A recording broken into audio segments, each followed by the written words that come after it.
Kisah Nabi Nuh, saat dunia menertawakan kebenaran. Bayangin, kamu hidup di sebuah dunia yang penuh dengan kebohongan. Semua orang melakukan hal yang sama, salah, tapi dianggap benar.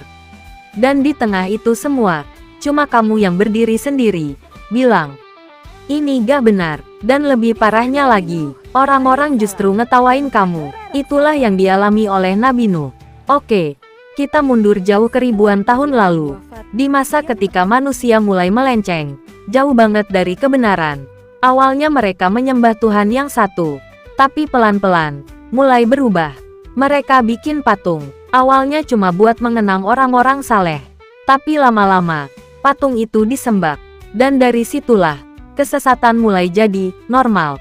Di tengah kondisi itu, Allah mengutus Nabi Nuh. Misinya sederhana, tapi berat banget. Mengajak manusia kembali ke jalan yang benar. Bayangin, selama ratusan tahun, iya, ratusan tahun, Nabi Nuh berdakwah tanpa henti. Siang, malam, diam-diam, terang-terangan.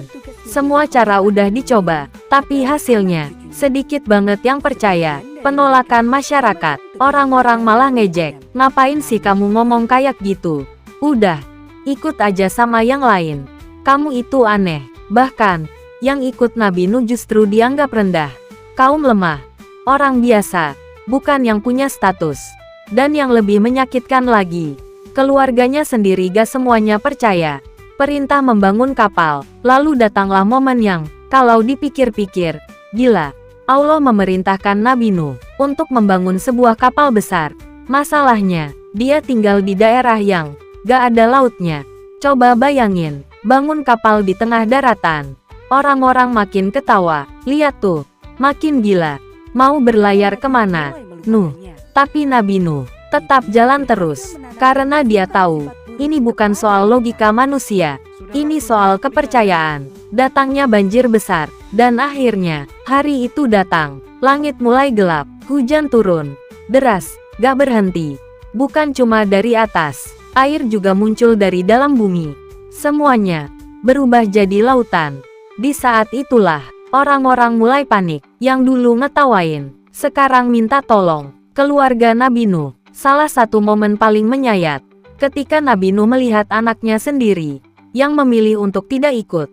Nabi Nuh memanggilnya, naiklah ke kapal. Tapi jawabannya, aku akan berlindung di gunung. Dan di saat itu, gelombang besar datang, dan memisahkan mereka, selamanya. Setelah banjir, air akhirnya surut. Kapal itu berhenti di sebuah tempat yang tinggi. Dunia benar-benar berubah. Yang tersisa hanyalah orang-orang yang beriman.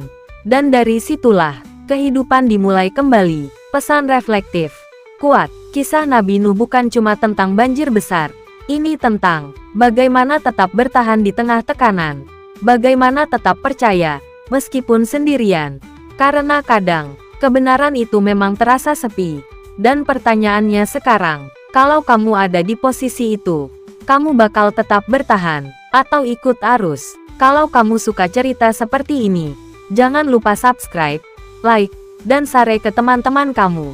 Karena siapa tahu, cerita ini bukan cuma jadi tontonan, tapi juga jadi pengingat. Sampai ketemu di cerita berikutnya.